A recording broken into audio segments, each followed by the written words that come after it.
Hello everyone.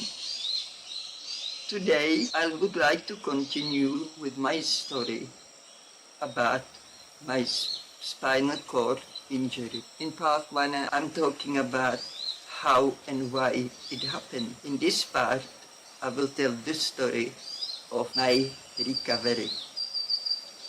So I woke up from the surgery and I was hallucinating.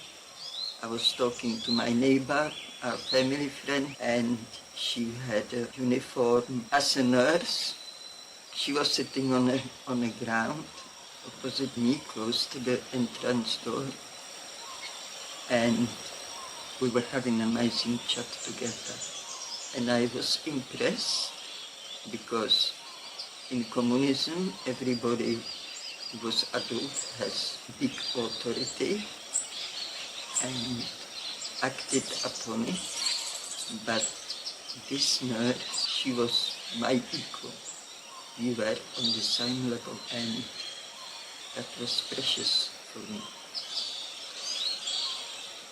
After a few hours, I was coming to myself, and I was very happy that God exists, that I knew now for sure the most important thing I always want to know, and that matters for me most. So I was happy.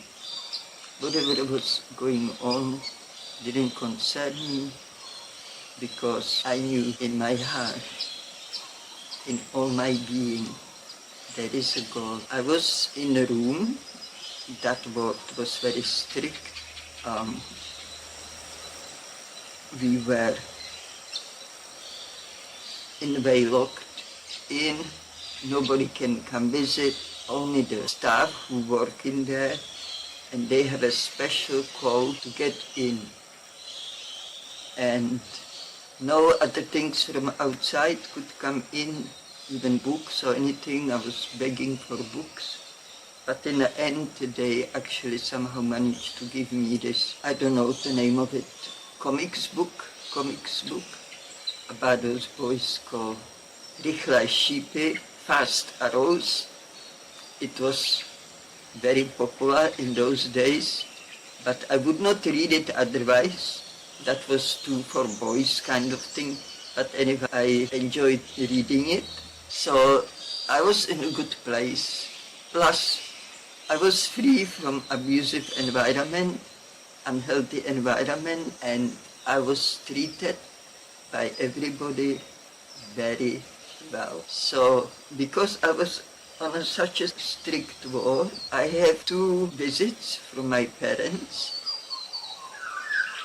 First time, I would not remember the time frame, but maybe 1 week after the surgery, they wheeled me out in a big hallway, and my parents came. They can talk to me only like for half an hour, and they asked me what would I like. They wanted to buy me a present, and they would like to know what I would like as a present. And I didn't have to think twice. I know my wishes very well. My big wish, since I can remember, was long hair. I was fascinated by long hair because it was right to see. And when I saw it, all I wanted was long hair. But even though I kept begging, I never gave up. My parents would always say no.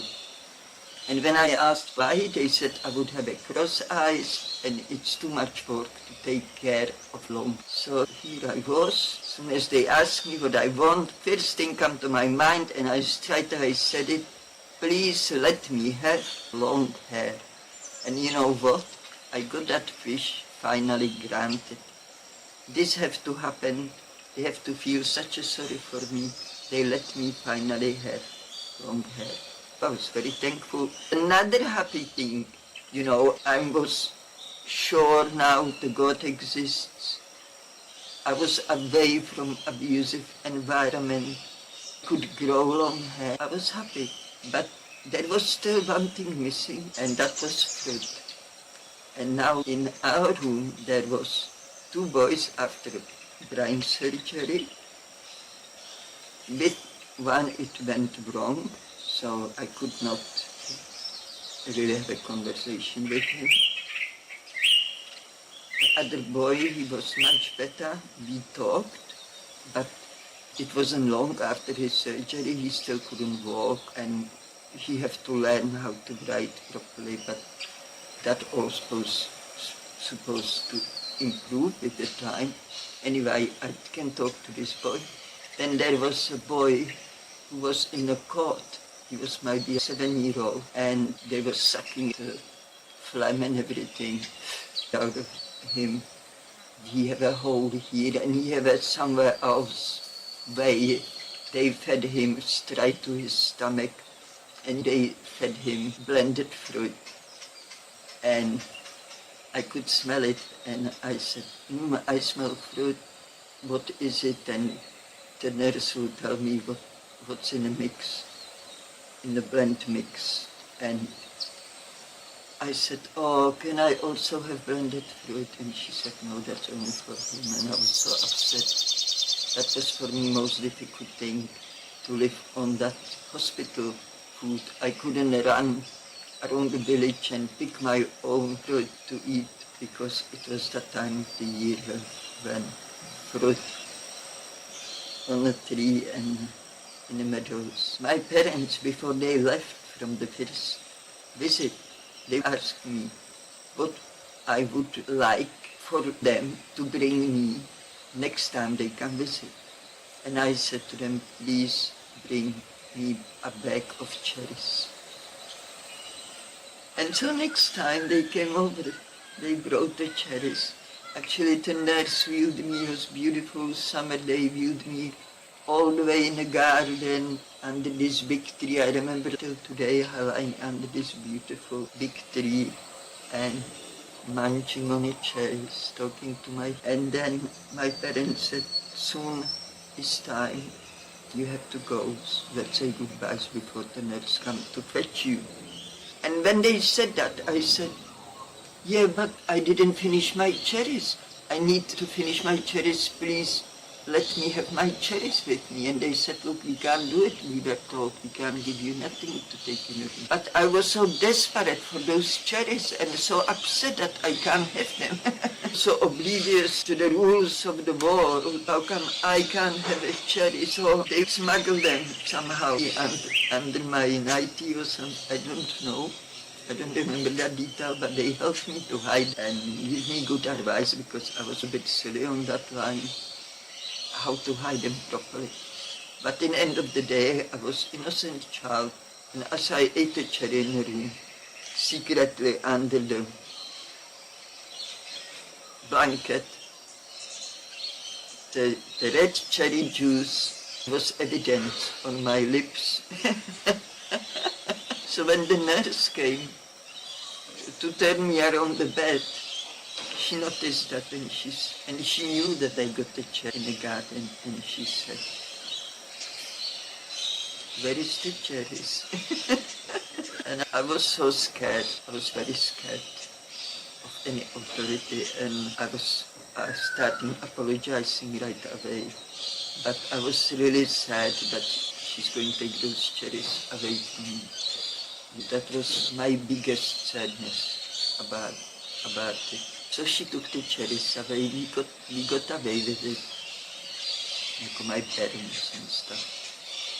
But maybe not, I don't know, because they never come visit since, and I don't have an idea how long I was in that hospital. But I would guess max 6 weeks. After the surgery, I could lie down only on my back, and I can lift my head up. I could move my hands around, but I was not able to sit up or roll over or roll on my tummy at all. And I wasn't able to go to toilet on my own either. I needed assistance for that. Anyway, the bed was invented at Professor Dr. Mracek. It's called turn-over bed, and when I was on my back, they put a mattress with the desk on the top. They screw it on me, and there was a hole like on a massage table for my head, and they'll turn me around,